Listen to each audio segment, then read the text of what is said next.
Bonsoir, justement, je suis à ESH.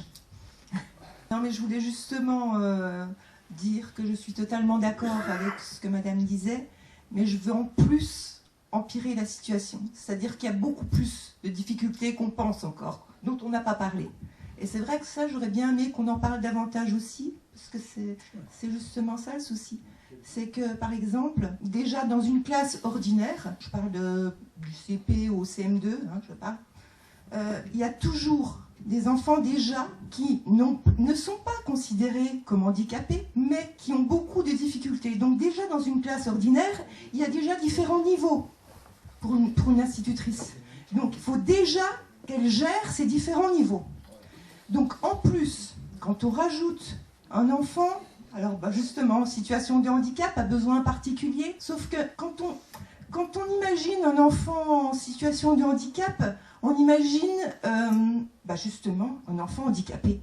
Ce qui n'est pas tout à fait le cas toujours. C'est-à-dire qu'à besoin particulier, ça peut sous-entendre aussi que les enfants qui font partie des familles défavorisées, qui ont du mal à éduquer leurs enfants, ces enfants-là peuvent être aussi considérés comme en situation de handicap.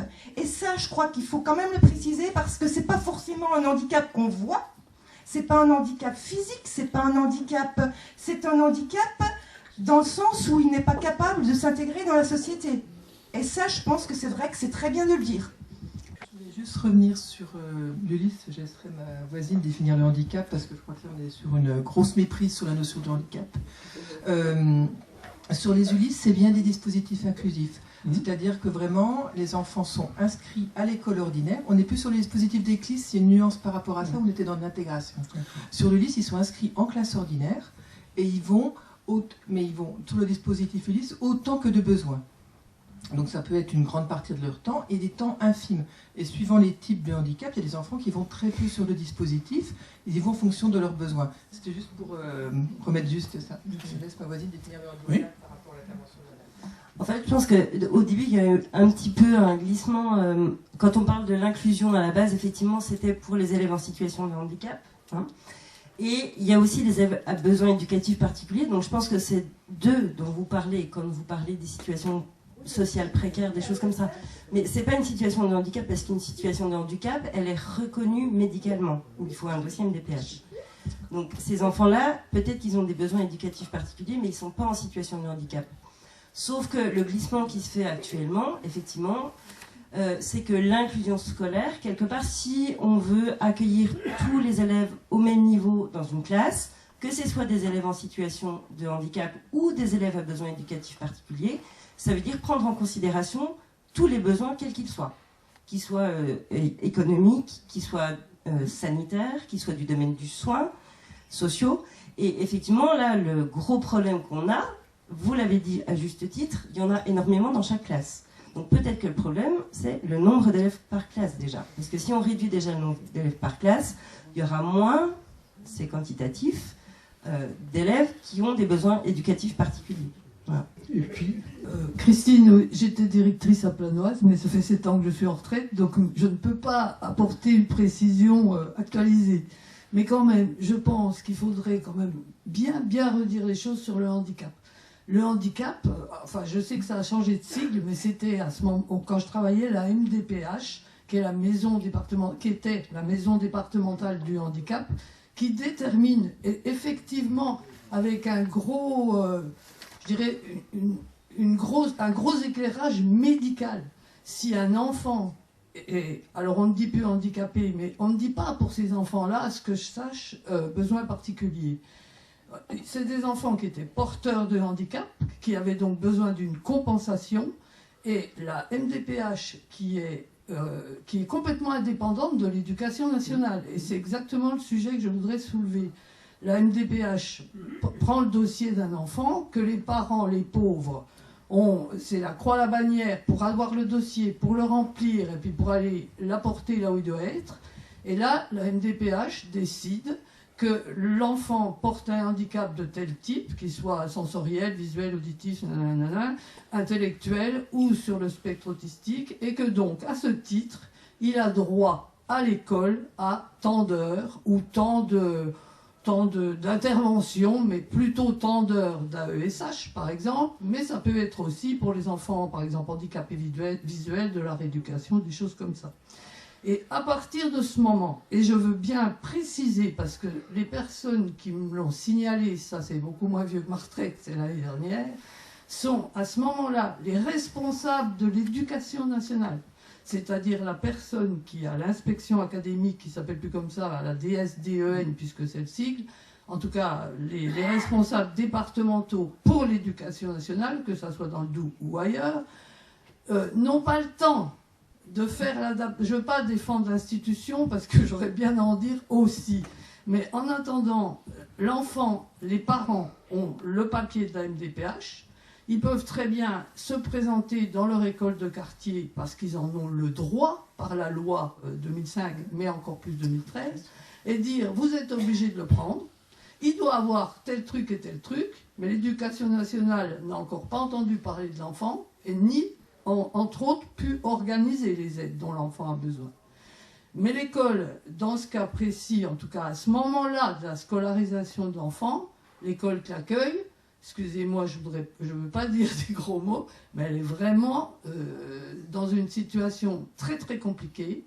L'institut qu'il a en classe, elle doit faire ce qu'elle peut, sans AESH peut-être, dans un premier temps, et moi je ne veux pas le faire parce que c'est par confidentialité, mais je connais un cas d'enfant dans une école de Besançon qui s'est présenté dans ce cas. La maîtresse de maternelle avait du mal à accepter l'enfant, n'avait aucune formation, on n'en a pas parlé non plus, donc il y a la définition du handicap, il y a la formation des enseignants, et il y a aussi la formation des AESH. Je sais qu'elle s'est améliorée parce que j'ai quelqu'un de ma famille qui l'a fait au début, c'était 3 heures et puis 3 heures dans l'année, c'était ça la formation des AVS.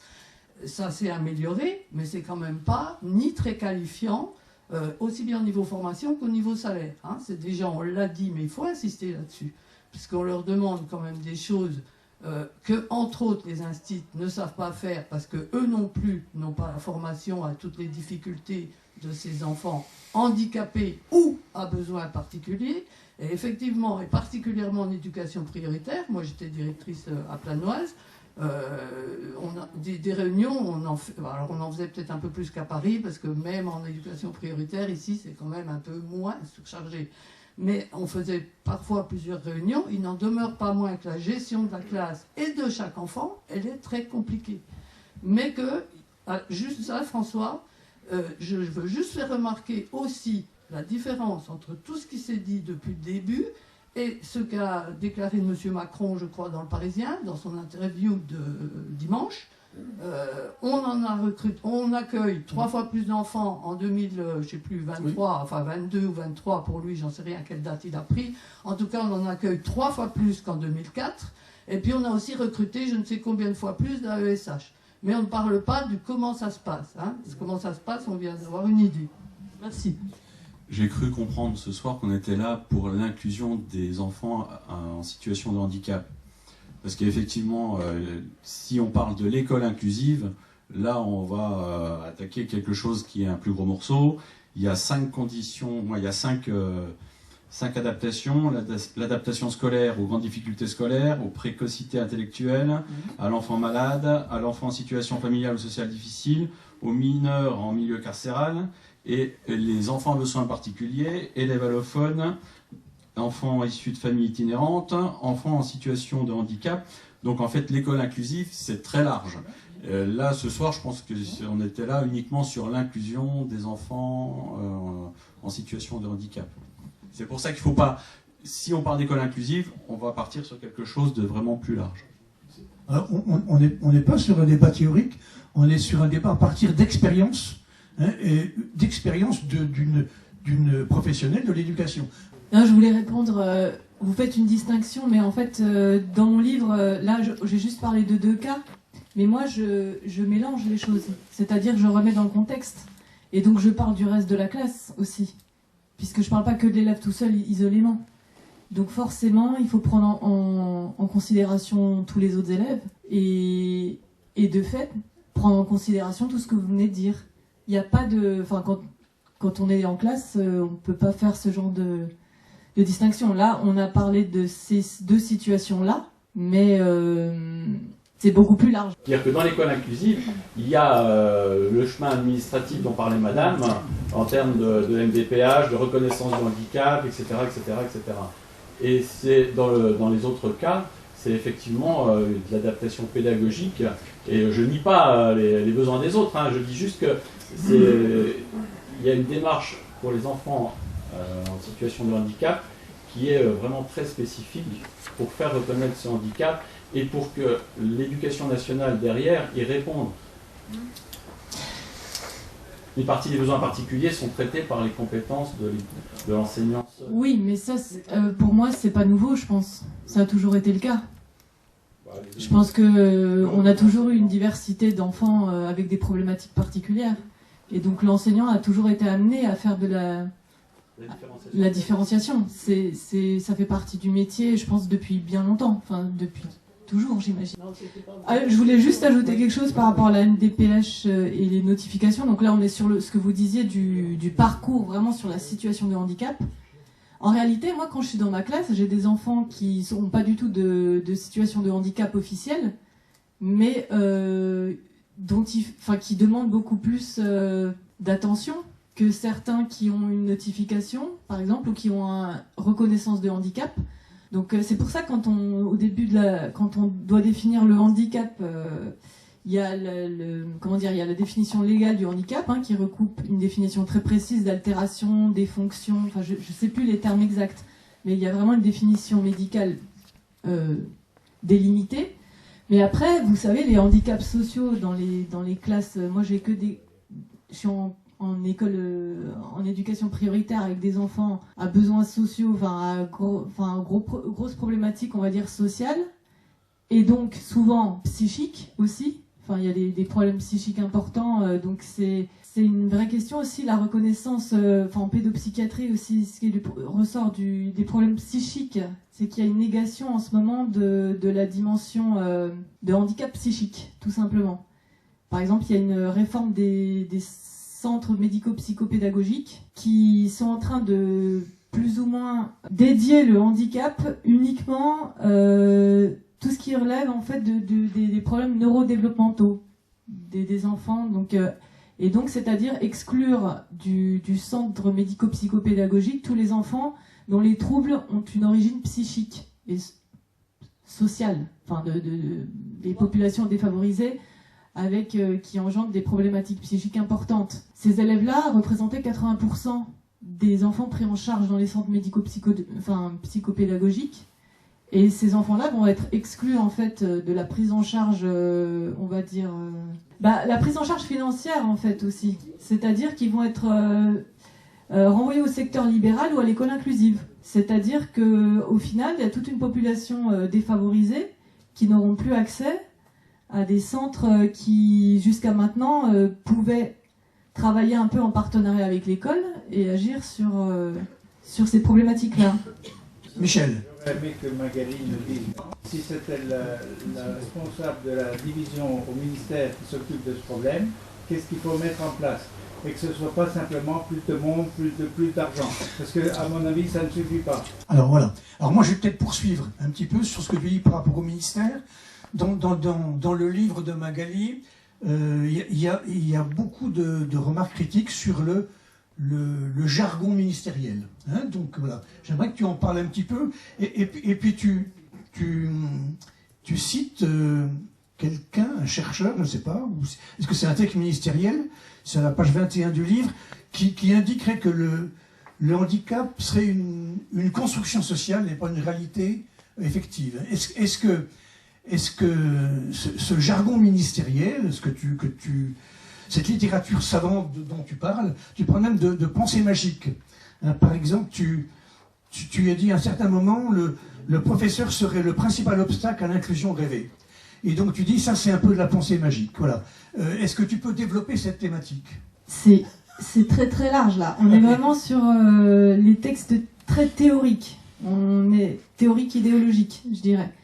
Alors tout au début, quand j'ai eu cette aventure avec Paul, j'ai commencé à essayer de me renseigner, à lire des choses sur l'inclusion. Qu'est-ce que c'était l'inclusion, etc. Donc là, il faut savoir que il s'agit de théories qui viennent c'est des courants anglo-saxons en fait. Donc de théorie, on est vraiment sur la théorie, où on fait une grosse distinction entre l'inclusion et l'intégration. On met limite en opposition les deux modèles. Il s'agit de modèles théoriques où le principe c'est que au niveau théorique, c'est au milieu d'accueil de s'adapter et pas à la personne qui, par exemple, l'enfant handicapé, de s'adapter à son milieu. Donc il y a dans les textes théoriques une espèce de notion de révolution, de paradigme où on inverse le principe en pensant, en disant que c'est la voie du progrès. Donc ça, c'est le jargon ministériel, en fait, c'est les développements théoriques. Je pense que là, ce serait très très long.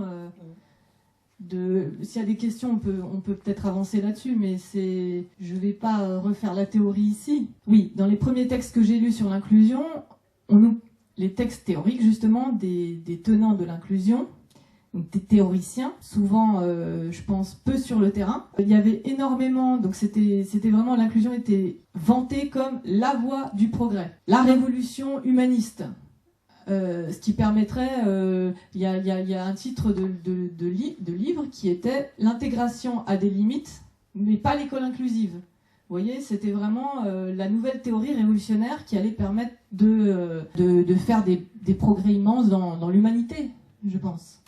Sauf que quand il y avait des problèmes, en fait, les textes, les problèmes qui étaient peut-être concédés de temps en temps sur certains textes, on mettait en cause le professeur, sans analyser le contexte. Et donc, ça, c'est les premiers textes que j'ai lus. Désormais, je trouve qu'il y a eu beaucoup d'évolutions, justement, sur la théorie inclusive, qui est beaucoup moins sûre d'elle. Je veux dire, il y a la personne qui avait écrit l'article sur l'école inclusive n'a pas de limite. C'était vraiment la bonne révolution à adopter. Cette personne-là, elle est revenue, en fait, sur ses premiers écrits, pour concéder en fait les problèmes qui se posent dans la réalité. Et le problème, c'est toujours ça, c'est parfois il y a des gens qui sont pas sur le terrain et qui se contentent d'avoir une idée, une bonne conscience, une forme de militantisme, sans s'occuper soit des conséquences sur le terrain, soit des réalités. Donc moi j'étais assez révoltée quand je lisais certains textes. C'est pour ça que j'en ai fait un peu l'analyse dedans, parce que j'avais envie de répondre à ça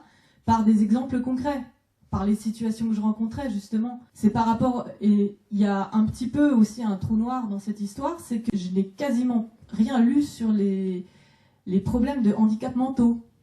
Les enfants qui ont une déficience intellectuelle, c'est-à-dire qui n'ont pas la même rapidité, n'ont pas les mêmes possibilités de penser qu'on va dire que la norme majoritaire. Moi je me suis retrouvée avec des élèves dans ces situations-là, en classe, c'est cruel. C'est-à-dire que moi je prends 3 cas, j'en parle dans le livre, une élève de CE1 d'un niveau confusément évalué à de la moyenne section de maternelle, donc c'est-à-dire qui ne comprend pas du tout ce qui se passe en classe au niveau des apprentissages, je parle. Cette élève-là, au CE1, était plutôt joyeuse et intégrée dans la classe, parce qu'au niveau de CE1, il y a encore une certaine confiance. Et puis, j'ai eu 2 élèves par la suite de CM1 et CM2 dans la même situation, mais qui avaient grandi, c'est-à-dire qu'il y avait un éloignement par rapport au groupe de plus en plus important. C'est-à-dire qu'au niveau des apprentissages, une élève de CM1 qui ne savait pas faire 2+2, qui ne comprenait pas comment on faisait 2+2. Les bases scolaires sont si faibles, voire inexistantes, que l'enfant passe toute la journée en classe avec un sentiment d'isolement très important, de plus en plus important. Plus le cursus se complique, plus ça s'accélère, plus l'enfant est perdu. Et ces enfants-là, moi j'ai lu des choses comme quoi... le problème, c'était que l'école ne s'adaptait pas assez à ces enfants-là. Mais comment adapter des contenus pédagogiques à un enfant qui n'a pas le même rythme d'apprentissage que les autres? Ce serait comme si vous mettiez, par exemple, un élève... prenez un élève de moyenne section maternelle et mettez-le en CE2. Et demandez-vous si ça va être propice à son développement. C'est parce qu'il y a des retards en fait, cognitifs qui sont de cet ordre-là. C'est-à-dire que l'enfant va avoir un âge mental beaucoup en deçà. Donc comment fait-on dans ces situations-là? Moi, j'ai rien lu là-dessus, sauf des gens qui critiquaient l'école en disant qu'on ne s'adaptait pas assez, que l'école ne s'adaptait pas, et qu'il fallait adapter les manuels scolaires, par exemple. Mais comment vous adaptez les manuels scolaires pour qu'un enfant de, je ne sais pas, de 3 ans puisse comprendre la même chose qu'un enfant qui en a 8? Parce qu'il est là, il y a des décalages, parfois. On peut avoir le même âge, mais pas du tout le même âge mental. Donc le problème de la déficience intellectuelle, alors ça c'est un terme, je mets entre guillemets, parce que ça pourrait être critiqué aussi, ça peut être polémique de parler de déficience. En théorie, il y a des gens qui diraient, mais non, la différence n'est pas une déficience, etc. Donc, moi je ne veux pas m'engager sur le terrain théorique, puisqu'il y a trop de choses à dire. Mais on est quand même sur beaucoup de principes, sur un terrain de principes idéologiques, et on ne regarde pas assez ce qui se passe en réalité. Et c'est pour ça qu'en fait, moi je suis partie de mes cas particuliers de terrain pour... parce que je me dis, il faut vraiment faire remonter les choses. Il y a aussi un décrochage entre ceux qui décident et ceux qui sont sur le terrain. Ça c'est comme pour beaucoup de choses ailleurs qu'à l'école. C'est le même principe, c'est-à-dire qu'on a des grandes idées, puis il n'y a pas du tout de courroie de transmission entre les deux. On va poursuivre les questions. Donc il y a une question au fond, une remarque ou des désaccords. Je vous ai écouté. Je suis maman d'un jeune homme qui a 26 ans, qui est porteur handicap TSA. Donc j'ai eu le parcours un petit peu comme M. Fischer, très difficile, compliqué. Mais je vous ai bien écouté. Et dans ce que j'ai pu un petit peu résumer de mon expérience, de l'expérience de mon fils, c'est aller dans le milieu ordinaire qu'il a été le mieux accepté, qu'il a trouvé le plus de confiance, qu'il a trouvé le plus de compréhension, d'aide, peut-être de... comment je pourrais dire, voilà, compassion, enfin, voilà, avec un... Voilà. Et par contre, quand vous avez parlé des classes Ulysse, et vous avez, madame, parlé aussi des élèves qui avaient des soucis d'ordre, de tout ordre, mais des difficultés d'ordre social. Il y en avait beaucoup en Ulysse. Mon fils a été en Ulysse. Il a été mélangé avec des enfants. Il est donc avec un trouble important, puisque l'autisme, enfin voilà, c'est un souci. C'est pas rien comme handicap. Et il a été avec des enfants, il n'a pas trop trouvé sa place. Et puis, par contre, il a eu beaucoup de stress, parce qu'on demandait beaucoup d'apprentissage de choses qui le stressaient beaucoup. Et puis, il n'avait pas forcément l'écoute et la bienveillance. Voilà, c'est le terme que je cherchais, de l'institutrice. Et puis, pour la petite anecdote, quand il était un peu plus grand, il n'a pas trouvé que son expérience était très enrichissante et il téléphonait à cette enseignante, il avait eu un numéro et il témoignait de son rejet en fait en disant j'ai été malheureux, ça n'a pas été tout, parce qu'en fait, voilà. Pour vous dire que ce soit le primaire, il a été déscolarisé en maternelle, mais au niveau de la fin du primaire, et puis où il a été en milieu ordinaire, où il a trouvé une enseignante formidable, avec aussi une classe qui le portait. Et puis, je voulais aussi dire le collège, à Stendhal, à Besançon, où il n'avait pas trouvé encore un établissement à 16 ans, et l'adjointe était prête à le prendre une année de plus pour qu'il ne soit pas remis à sa famille, quoi, après, puisque l'école est obligatoire jusqu'à 16 ans. Donc, pour vous dire que tout dépend ce qu'on attend des enfants porteurs de handicap. J'entends bien que le souci que vous évoquez est très important, je le connais aussi, à un âge un peu plus avancé. Pas enfant, mais voilà, un âge plus avancé. Donc voilà, les autistes ont un parcours de vie en dents de scie. Dans le sens où, ce que je voulais apporter aussi, c'est que tout dépend de ce que vous attendez. Et je voulais, par rapport aux difficultés que vous avancez, qu'est-ce que vous, dans votre rôle d'enseignante, vous préconiseriez? Qu'est-ce que vous pourriez dire, par exemple, dans ces cas-là, dans le cas de Paul, dans le cas de Imani, ça serait quoi en fait? Alors, parler d'inclusion, je n'aime pas trop le terme là parce que j'y crois pas. Par contre, d'intégration, oui. Qu'est-ce que vous poseriez? Qu'est-ce qui pourrait, parce que c'est très important en fait de mélanger les personnes. Je voudrais juste revenir sur la notion d'inclusion. Je pense pas que ce soit une idéologie, moi. Je pense que justement elle est apparue parce que la définition du handicap a changé en 2005 et qu'on définit le handicap justement comme une altération soit ponctuelle, soit durable, dans un environnement donné. Et effectivement, la notion de handicap, enfin, je veux dire, si on est aveugle, si on est tous dans le noir, là, il n'y a personne qui est en situation de handicap. Enfin, vous voyez ce que je veux dire? Mais du coup, le but, c'était, l'école inclusive, c'est d'adapter l'environnement pour que le handicap soit moins exprimé, qu'on réduise les inégalités et qu'on donne aussi des moyens supplémentaires pour compenser. Mais du coup, je pense que là où ça ne fonctionne pas, c'est surtout dans les moyens alloués à ça. Mais l'idée d'une société inclusive, il faut bien qu'elle commence quelque part. Donc souvent, quand ça commence quelque part, ça commence à l'école. Donc c'est pour ça qu'on a mis tout sur l'école inclusive, dans l'espoir, évidemment, la révolution, c'est ça, c'est de changer les mentalités. C'est-à-dire de vivre tous ensemble sans qu'il y ait de différence de stigmatisation. C'est ça le but de l'école inclusive, c'est d'amener une nouvelle société. Après, ce qui ne fonctionne pas, c'est effectivement les moyens alloués à ça. Juste pour compléter, c'est vrai que l'idée, c'est quand même que, reprendre sur la société inclusive, c'est-à-dire que tout le monde puisse accéder aux mêmes choses et mettre des compensations, c'est comme ça l'idée de la loi de 2005, quand l'accessibilité n'est pas possible pour la personne.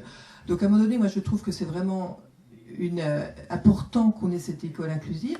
Après, il y a des situations où on malmène certains enfants en faisant du forcing pour les maintenir sur un milieu ordinaire. Et là, c'est aussi des choix politiques actuellement où les agences régionales de santé mettent tous les moyens pour sortir les élèves des établissements et ne plus financer, parce qu'un élève qui est en classe ordinaire avec un accompagnement CESAD coûte énormément d'argent en moins qu'un élève qui est en institution. Et là, il y a un vrai choix, parce qu'il y a néanmoins des élèves qui se retrouvent dans des écoles ordinaires, qui n'ont pas les moyens humains, financiers, de locaux, d'accompagnement éducatif, d'être accueillis correctement à l'école. On pourrait imaginer ça, mais là c'est une vraie révolution, une révolution de moyens aussi des départements, des régions pour avoir les locaux pour accueillir correctement les élèves. Et actuellement on se retrouve dans quelque chose en entre-deux. Les ARS suppriment des moyens, sortent au maximum les élèves sur les classes ordinaires pour des économies substantielles, je pense qu'on peut le dire clairement. On a mis en place les PIAL, au départ c'est quelque chose de louable, c'est-à-dire c'était de connaître au mieux les enfants, les AESH, de pouvoir les accompagner au mieux, au plus près de leurs besoins. Dans la réalité, les PIAL, ça sert surtout actuellement à pouvoir mutualiser au maximum les moyens et du coup réduire le nombre d'AESH. Je pense qu'un peu c'est un dévoiement de l'idéologie ou de l'idée des valeurs qui se retrouvent là pour des raisons quand même essentiellement budgétaires, à mon avis. Enfin, voilà. Oh. Oui. Donc Christine, c'est devant, c'est ça. Elle avait le doigt. Oui, moi je voulais aller dans le sens, d'une certaine façon, des deux dernières interventions. C'est que, oui, est-ce qu'on peut dire il faut accueillir tout le monde à l'école? Alors vraiment, moi, c'est oui. Il faut accueillir tout le monde à l'école.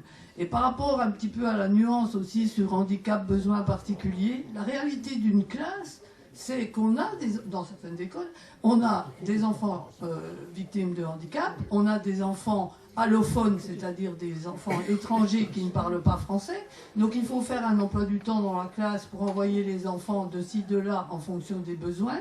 Moi, j'ai connu une école où les instits avaient des fois leur classe entière, 1 heure même pas par jour, et c'est une vraie gestion. Mais ce que je voulais dire ensuite à l'intervention d'avant, c'est que oui, l'idéal c'est ça. Mais ce qu'on entend depuis le début, aussi bien de Magali que certains témoignages dont vous, monsieur, pour le début de la scolarisation de votre enfant, c'est qu'on entend que de la souffrance. Les AESH souffrent, les instituts, enfin les profs souffrent. Il y a un article dans l'IB sur un collège c'est encore pire que ce que tu racontes, parce que des enfants des trisomiques 21 qui sont en 4e à faire de la pâte à modeler, par exemple, alors peut-être les profs en ont rajouté un peu, mais il y a de la souffrance. Moi, je pense vraiment que l'idéal de l'inclusion, il est bien que les enfants soient tous ensemble, mais pas pour souffrir. Et puis pas pour que tous les professionnels autour souffrent. Le problème des budgets a été soulevé. Moi, je pense qu'il y a un vrai problème politique. Enfin, évidemment qu'il y a le budget dedans, mais il n'y a pas que ça. On a quand même une école qui n'arrive plus à faire réussir un tiers des enfants, pratiquement, avec des inégalités qui sont les plus grandes d'Europe. Quand à ça, on ajoute l'inclusion, ça ne va pas être tout rose. Merci. Oui, je pense que je vais en rajouter une petite couche, je suis désolé. Moi, je viens juste de terminer ma carrière en août dernier dans le médico-social. Donc, j'ai fait mes 40 ans en IME CESAD. Et j'irai, alors, je pense pratiquement tout le monde sera d'accord pour se dire, oui, effectivement, une société qui va s'adapter pour accueillir tout le monde, c'est quand même un monde idéal, c'est ce qu'on pourrait tous souhaiter. Juste pour dire, alors moi je travaillais dans la déficience et je vous remercie pour votre intervention à propos des enfants en souffrance. Effectivement, on est, nous, sur le versant médico-social également en difficulté.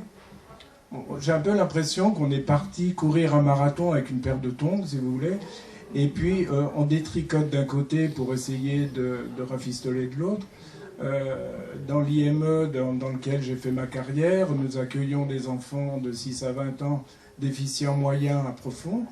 Il se trouve qu'avec les notifications, les orientations de la MDPH, les enfants déficients moyens étaient chez vous, en inclusion ou en Ulysse, ou en tout cas dans le milieu ordinaire. Ce qui fait que les IME, en tout cas dans notre... J'étais pas dans le Doubs, hein, j'arrive de Haute-Savoie, les établissements récupèrent, je dirais, alors c'est pas un joli mot, mais c'est quand même la réalité, tous les enfants qui ne peuvent pas être accueillis dans le milieu ordinaire.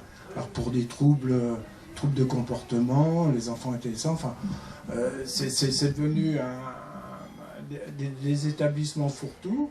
Et avec ça, il faut qu'on se débrouille, alors qu'on avait quand même une organisation qui était faite avec des enseignants. Oui. Nous, dans notre établissement, nous avions 7 postes d'enseignants.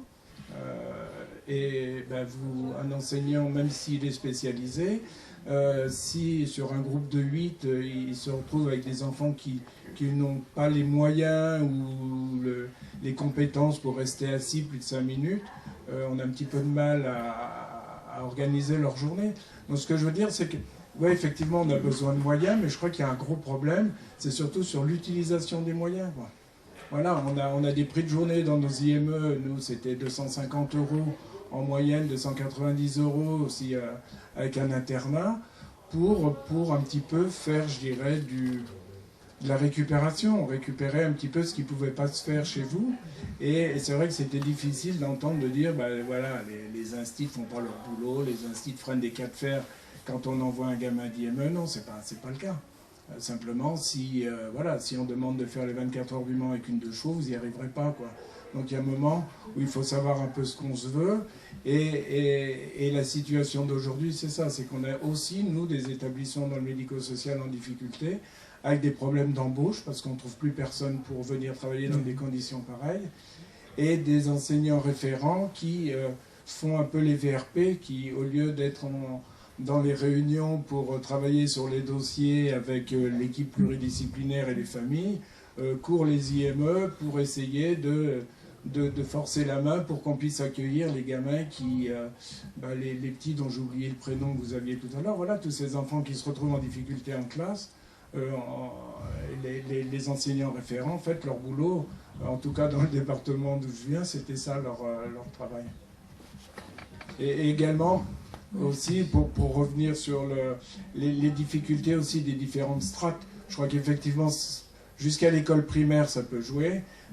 Et quand on a des enfants déficients qui se retrouvent en Ulysse collège, qui doivent partir en Ulysse collège. Moi, il faut m'expliquer comment un gamin qui se retrouve dans un collège de 700-800 élèves, c'est pas juste le problème de savoir 2 plus 2, quoi. Il y a le problème des intercours, il y a le problème des récréations avec 700 élèves. Et ce qui est dramatique dans cette histoire, c'est qu'on récupère dans nos IME des enfants qui étaient en inclusion dans des collèges. Vous voyez, ils ont fait tout leur cursus dans le milieu ordinaire, et il y a un moment où c'est pas organisé pour eux, on peut plus, et pour le coup, c'est retour à la case départ, ils se retrouvent en IME avec des enfants qui n'ont pas de langage, qui n'ont pas, voilà. Et là, c'est un vrai massacre, quoi. Ces témoignages sont assez effrayants.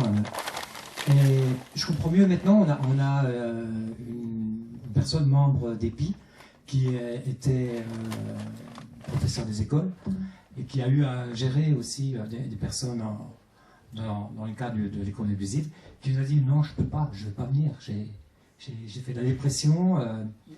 Magali, là, vous avez dit que vous avez passé des moments, des nuits blanches, on a compris. Je voulais savoir quel était votre objectif, hormis l'effet éventuellement catharsis de votre ouvrage, de l'écrire.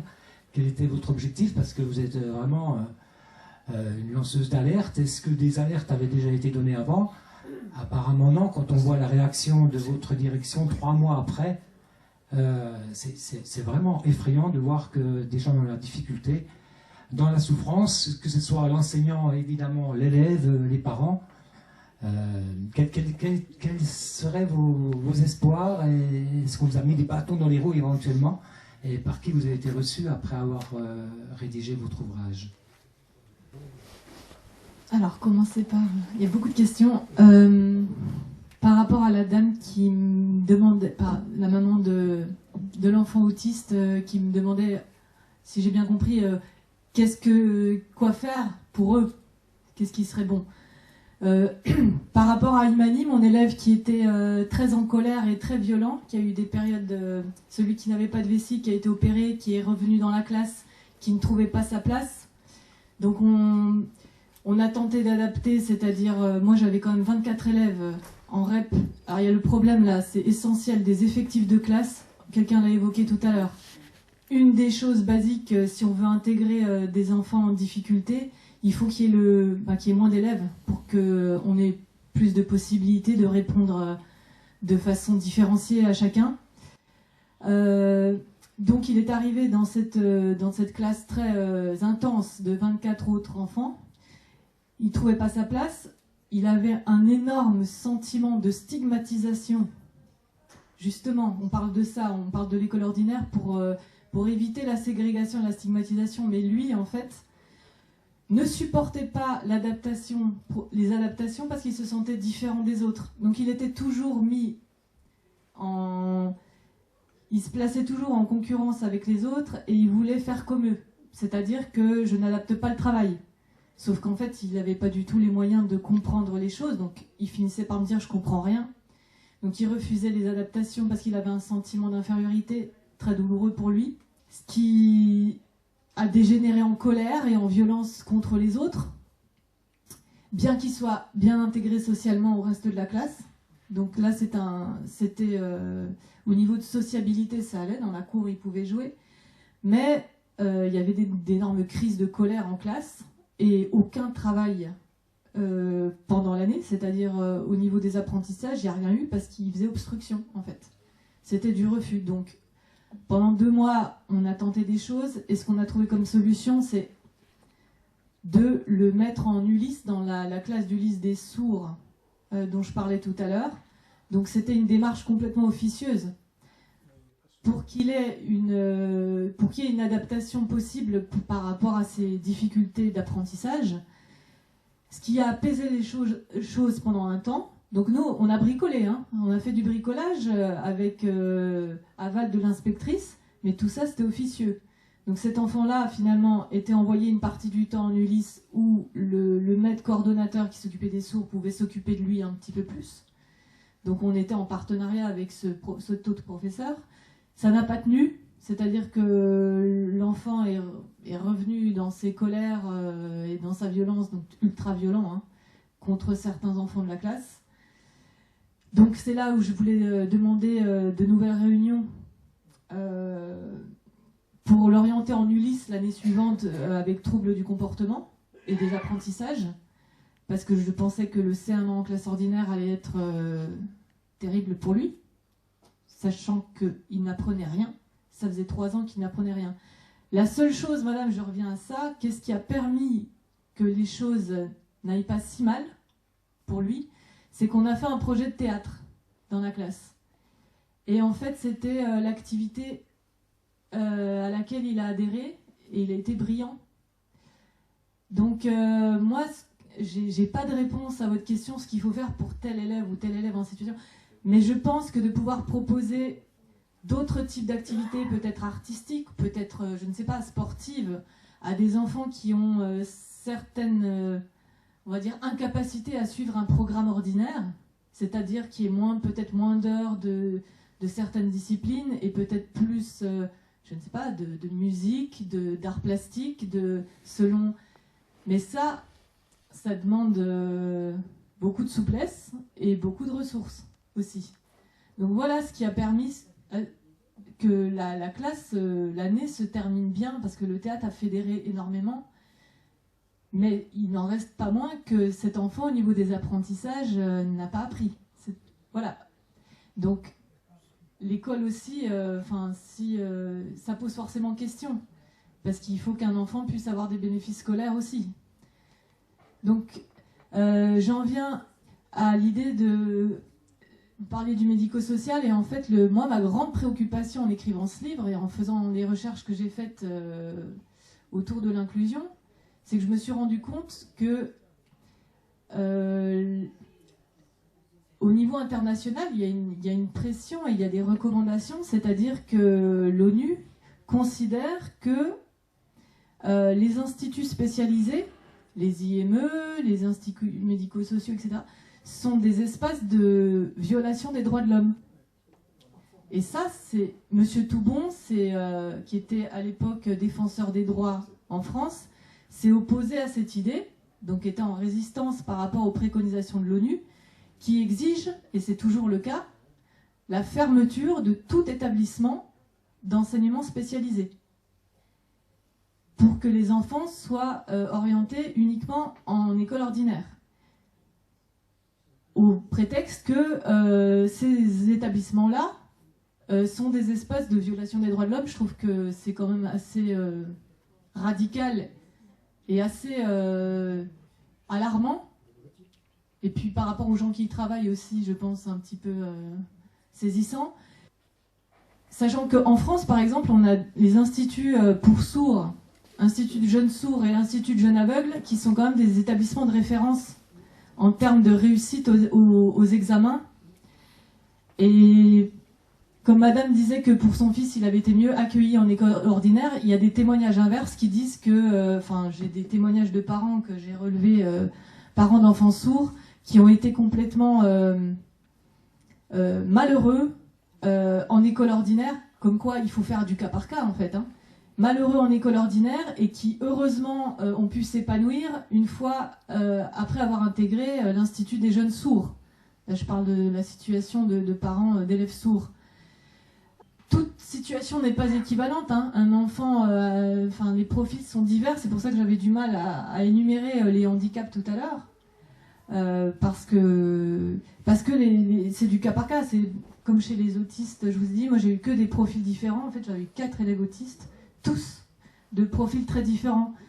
Et donc, c'est la raison pour laquelle je pense qu'il ne faut surtout pas fermer les instituts spécialisés, il faut qu'il y en ait le plus de modalités différentes d'accueil des enfants en situation de handicap.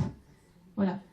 Je pense que par rapport à la notion de diversité, qui est quand même celle qui est brandie, en fait, il faut respecter la diversité. Et je pense que c'est pour ça qu'il faut avoir une diversité de types d'écoles et de possibilités. Et ensuite, mettre de la souplesse pour qu'il puisse y avoir des passerelles de l'une à l'autre, mais qu'on ne réduise pas la scolarité à l'école ordinaire au prétexte que ce serait la meilleure des scolarités. Donc il y a les effectifs de classe sont très importants. Le problème de la fermeture des établissements spécialisés qui pour moi est crucial. Peut-être deux interventions, puis après on laissera Magali conclure à sa façon en intégrant des choses qu'elle n'a pas pu dire. Tu voulais dire, Michel? Attends, parce qu'il y a deux demandes d'intervention. Il y a Marcel, il y a Michel Claire et toi, Michel. Alors, moi, j'ai vu des systèmes d'intégration d'élèves handicapés dans des collèges anglais. C'était pas dans un institut, c'était dans le collège, mais évidemment, ils étaient dans une classe à part. Mais donc, ils participent au restaurant, ils sont dans la cour, mais ils ont un professeur particulier. C'est un petit peu ça, Ulysse. C'est dans le système, mais on les prend à part dans le bâtiment. Hein. Et ça, je pense que c'est une solution intermédiaire entre tout le monde est intégrable, est inclus dans une classe quelconque, hein, et puis l'institut spécialisé. Il me semble que c'est une voie qui existe quand même, celle-là. D'accord. Alors, j'ai bien aimé ce que vous disiez sur le théâtre, sur cette expérience. Plutôt que de faire, comment dire, d'aborder de façon théorique ou un peu binaire en disant c'est ça qui est bien, c'est ça qui est pas bien. Ce que vous avez dit est extrêmement intéressant. Alors pourquoi je dis ça? Parce que je n'ai pas une grande expérience, j'ai été moi-même dans un enseignement, je ne sais pas si on peut le... parce qu'il n'était pas ordinaire. C'était l'enseignement agricole public. J'ai fait toute ma carrière, j'ai même été dernier inspecteur dans ce service public, où il y a beaucoup d'élèves qui ne sont pas ordinaires, enfin qui sont pas ordinaires, qui sont des élèves, la plupart du milieu rural, et qui n'ont pas toujours un rapport très, comment dire, très habituel avec l'école. Beaucoup sont dans des situations de difficulté, ils n'aiment pas particulièrement l'école, et souvent, pas tous, hein, mais une partie arrive à l'enseignement agricole parce que, en gros, ils avaient des difficultés ailleurs. Et j'ai eu une expérience, puisque j'étais, quelque chose qui n'existe pas dans l'éducation nationale, j'étais professeur d'éducation culturelle. Donc je faisais du théâtre, de la musique, et tout ça. Et dans les emplois du temps, ça faisait partie de cet enseignement ordinaire. Si je fais cette remarque, ce n'est pas pour parler de moi, c'est pour penser que peut-être il y a dans cette opposition, cette tension que vous écrivez, que vous déclinez entre un concept qui serait plutôt un concept d'inclusion et un concept qui serait au contraire que c'est aux gens à s'adapter à l'institution. Je pense qu'il y a beaucoup de débats théoriques, mais qu'il y a surtout un danger qui se pose à notre école et à notre République, c'est-à-dire de sortir, c'est de se poser la question pourquoi il y a un tel décalage entre l'objectif et la réalité, ce que vous avez décrit. Et que si on essayait de se poser la question de mettre tout à plat sur ce qui explique par exemple que nous qui sommes très fiers de notre système éducatif, vous l'avez dit, globalement, les résultats ne sont pas là, y compris, c'est à peu près maintenant admis. Alors, il y a des problèmes de moyens, c'est évident. Je pense qu'il y a autre chose, mais c'est essentiel, qu'il y a des problèmes de méthode, il y a des problèmes aussi de structure, de façon de penser les choses, de penser les fonctions, de formation, tout ça se tient. C'est essayer de raisonner sur un système un peu différent. Et je ne veux pas prolonger, mais il me semble qu'un des reproches, moi, que je fais, qui est un fonctionnaire de l'État, et je n'en ai pas honte, au contraire, je trouve qu'on est aussi dans des façons, dans des carcans. Nous sommes... L'enseignement agricole, c'est l'équivalent d'une académie au niveau national, l'enseignement agricole public. J'ai participé à beaucoup de colloques.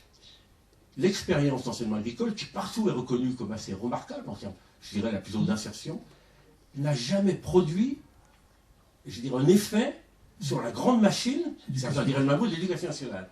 J'ai envie de dire aussi, et je pense qu'il y a des gens qui ne sont pas plus idiots, quelqu'un parlait d'Angleterre, dans d'autres pays.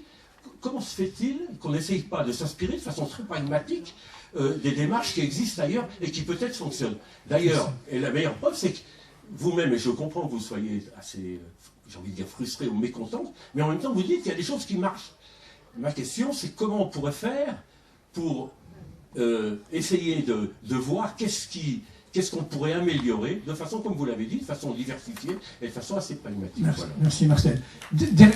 C'était Michel, Pour rebondir sur le dernier propos de Marcel, bon, c'est vrai que moi j'ai respiré un petit coup quand vous avez parlé de théâtre aussi, mais pas pour les mêmes raisons que Marcel. C'est parce que votre introduction était tout de même extrêmement plombante, c'est le moins qu'on puisse dire, très inquiétante, très lourde. Vous avez tout de même à la fin exprimé des choses qui fonctionnaient et qui fonctionnaient correctement. Alors, bien sûr, je pense que votre réalité quotidienne, elle se situe entre ces deux pôles, à la fois des réussites et des moments qui sont plus délicats. Le système éducatif français, c'est tout de même un système qui vient de très loin par rapport à la différence, par rapport à l'exclusion. Souvenons-nous, il y a quelques années, comment on traitait la différence. Elle était violente, cette manière, le traitement via des structures d'exclusion. Les gauchers, etc. Donc on a appris, alors c'est sûr que le résultat n'est pas forcément probant, on a appris tout de même à gérer des choses qui étaient à la marge et qu'il était impensable et que c'était impensé dans le système que de se préoccuper de ce qui relevait de la différence. Bon. Donc cette démarche-là, elle s'installe, elle s'est installée, et en 20 ans, on voit bien qu'il y a eu des progrès dans les textes et dans les pratiques, dans les usages. Moi-même, j'en ai été témoin dans les établissements dont j'ai eu la charge. C'est tout de même, on arrive par des travaux d'équipe, par du travail d'équipe, je pense à des expériences en collège notamment, à accueillir des élèves qui, lorsqu'ils arrivent en collège, sont complètement à la marge et qui, voilà quelques années, auraient été mis de côté. Ça n'est plus le cas parce qu'il y a des équipes qui fonctionnent quand elles peuvent fonctionner et quand il y a quelques regards positifs sur les élèves. J'ai été surpris, moi, de voir arriver en 6e des gamins qui étaient vraiment pas bien, et au fil de l'année, de voir quelles évolutions ils pouvaient avoir. Il y a quelques années, ces gamins, ils auraient été mis de côté. On n'aurait pas envisagé de les inscrire dans un collège ordinaire. Donc ceci prouve que bon, le système, aussi perfectible soit-il, avec toutes les critiques que je peux partager, que vous avez évoquées, parvient malgré tout à accueillir bien mieux qu'il ne le faisait auparavant. Alors, on va arrêter la discussion. Je laisserai un petit mot de conclusion, sa conclusion à Jean-Jacques en tant que parent, quelques mots aussi à Magali, sachant que ce n'est pas une réponse à ce que vous avez dit, et qu'après on va prendre l'apéritif, et puis il y aura quelqu'un qui va vendre le livre de Magali. Donc déjà, un petit mot à Jean-Jacques. Ben moi, je voudrais simplement préciser que pour moi, l'école inclusive, elle a fait énormément progresser Kitouan, mon fils, notre fils. Mais elle ne peut pas régler tous les problèmes. C'est-à-dire que Kitouan, il a une déficience intellectuelle, ben, l'école ne va pas lui faire passer le bac. Il ne faut pas rêver. Donc, c'est les limites de l'exercice. Et pour terminer, je voudrais juste évoquer un cas d'inclusion que j'ai vécu à l'étranger, en Afrique. Une école pour enfants sourds, dont vous avez beaucoup parlé, puisque vous avez travaillé avec. Une école pour enfants sourds. C'est une école qui a été créée à l'initiative du père d'un gamin qui est devenu sourd à la suite d'une maladie. Il a créé cette école. Cette école s'est développée parce que des enfants sourds, c'est au Bénin, c'est assez courant. Et puis il s'est rendu compte que ces gamins, il leur apprenait la langue des signes, mais que quand ils rentraient chez eux, ils étaient toujours aussi isolés. Donc il a dit, il faut que j'apprenne la langue des signes aux parents. Les parents ont joué le jeu un petit peu, mais très rapidement, ils avaient vraiment autre chose à faire. Le handicap, c'est un peu une fatalité en Afrique aussi. Donc, il a cherché une autre solution. Il a dit aux parents, dorénavant, je prends un enfant sourd si vous mettez un autre enfant de la fratrie. Et ça a fonctionné. Et l'enfant, quand il rentrait chez lui, il avait un interprète. Et ça a très bien marché. Et maintenant, l'école fonctionne depuis une vingtaine d'années, a effectivement de très bons résultats. Il y a même des enfants qui demandent à s'y inscrire sans avoir un frère sourd, mais a de très bons résultats. Voilà. Merci. Merci. Donc, Moi, je rebondirais sur cette petite histoire-là, parce que ça me fait penser à la maman d'un élève sourd de l'Institut des jeunes sourds qui expliquait que c'est un institut de référence, au revoir, qui fonctionne très bien, où les enfants ont de bons résultats aux examens, d'excellents résultats aux examens, et qui disait, mais pourquoi fermer un institut qui fonctionne bien et ne pas l'ouvrir justement à des enfants qui auraient d'autres difficultés d'apprentissage? Et c'est ça, pour moi, qui est essentiel, c'est qu'au lieu de réduire les possibilités et les modalités d'enseignement et d'éducation, eh bien, de regarder et de garder ce qui fonctionne très bien. Et d'ailleurs, moi, je connais pas très bien l'histoire des instituts spécialisés et de l'éducation spécialisée, mais apparemment, la France avait quand même un bon niveau au niveau médico-social. Enfin, c'est ce que j'ai appris en écrivant le livre. Quelqu'un m'a... Comment ? On l'a encore. Voilà. Mais... Oui, mais le problème, c'est que... c'est qu'actuellement, j'ai l'impression qu'en fait, c'est des choses qu'on perd. Puisque moi, j'ai absolument pas vos connaissances et que personne me les passe. Et qu'en fait, on s'éloigne en fait de toute expertise finalement. En se disant, le handicap n'est qu'une construction sociale. Donc à partir du moment où on va changer notre regard, la situation va changer. Sauf que je pense que ce n'est pas le cas, qu'on n'est pas dans un monde idéal et qu'il faut accepter les différences et faire avec. Et il y a une autre question aussi, peut-être, qui est essentielle en fait, mais dont on n'a pas parlé, mais c'est quand on veut faire de l'inclusion, si on faisait de l'inclusion telle qu'on le vante, il faudrait aussi réformer les écoles au niveau matériel. C'est-à-dire, il faudrait agrandir les locaux. Nous, dans notre école, on n'a pas assez de place parce qu'il faudra accueillir le personnel, les plateformes. Ce qu'ils appellent les plateformes, c'est vous, en fait, qui êtes transformés en VRP, oui. En VRP, c'est ça. Il faudrait pouvoir avoir les locaux disponibles pour accueillir les ergothérapeutes, pour accueillir les orthophonistes, pour accueillir... Sauf que c'est pas le cas. Il n'y a aucun programme pensé. Il n'y a eu aucun programme pensé au niveau ministériel là-dessus, sur l'architecture des lieux. Parce qu'on parle de hors les murs. On ne peut pas rallonger, juste pour dire, c'est pas encore un problème de moyens, comme disait notre voisin tout à l'heure, c'est pas sans arrêt. Là, on peut chercher du fric encore, mais c'est juste se poser. On a des moyens, on a des compétences. Nous, dans notre IME, on avait une institut spécialisée qui avait sa classe dans le lycée professionnel d'Almas et qui était inclus. Mais voilà, elle venait en plus. Pas nos gamins qui allaient sur chaque allaient en plus. Nous, on accueillait les enfants des familles, des enfants autistes ou pas autistes, pour les former au macathon, parce qu'effectivement, si on fait du macathon à l'IME et qu'on rentre le soir et que personne ne fait le macathon à la maison, ça ne sert à rien. C'est un peu comme le langage. Donc, il faut juste se poser, mettre les gens ensemble, et puis, je dirais, les moyens, les répartir un peu mieux que de courir après un bolide qu'on ne rattrapera jamais. Merci Magali Jean-Claire d'être venue. Donc son livre est en vente à la sortie. Merci à Jean-Jacques de son témoignage, c'est pas toujours évident. Donc, et ceux qui souhaitent, qui ne sont pas adhérents à EPI, mais qui veulent participer à la vie de l'association, aux frais de la soirée, ils peuvent mettre une pièce dans le chapeau ou acheter un livre, ou les deux. Voilà, donc l'apéritif est dans le bar à côté. Merci bien.